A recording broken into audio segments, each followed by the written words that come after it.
Пару дней назад госканцелярия в Вулканежском районе организовала встречу примаров населенного пункта Вулканежского района.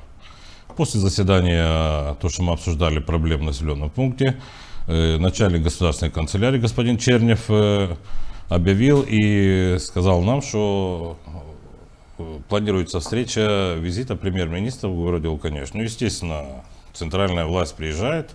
Кто будет, я уточнил вопрос, они нам дали повестку дня, какая будет, вопросов нет. Говорит, вы должны предоставить помещение для проведения, там были деконструированные службы, 4 примара населенного пункта. Соответственно, за день до этого, как по процедуре все делается, я встретил, показал, в каком помещении это будет. Все.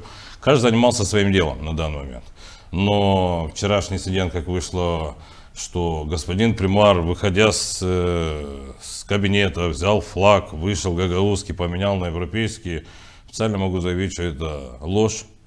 Кому-то это, конечно, очень интересно. Я понимаю, что за последний год я неудобный человек на сегодняшний день. Да, как у нас принято говорить у определенных лиц.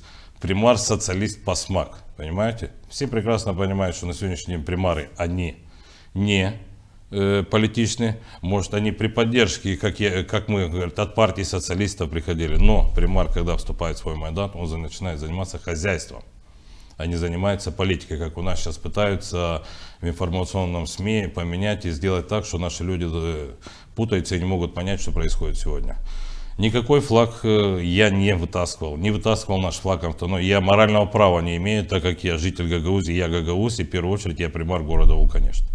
Я дал им помещение, они подготовили. Я так же, как со всеми, зашел в зал. Да, конечно, мы сейчас разбираемся, как это получилось так. Но когда говорят, значит, кому-то это интересно, кому-то это выгодно. Если они не могли на каких-то маленьких уровнях решить вопрос, что вот постоянно, потому что СМИ, как проходит месяц работы, СМИ сразу публикуются. Господин примар социалист, там какой-то столб неправильно стоит, какое-то дерево они вырубают, нарушают какую-то жизнь, свет у них, что-то проблемы. Я объясняю людям. И не нужно, потому что, я понимаю, работа пошла в городе. Мы же не виноваты, нашей Гагаузии 30 лет. Давайте сделаем так. За 30 лет в нашем городе ничего не менялось. И я понимаю, что определенных лиц, которые находились до этого у власти, я не буду пофамильно, я не буду плохое про них говорить. Не в моих правилах, потому что начиная про них говорить плохое, становишься автоматически таким же он. Потому что жители города говорят, не говорите постоянно им лицом. Но сегодня уже нельзя молчать. Давайте сделаем так.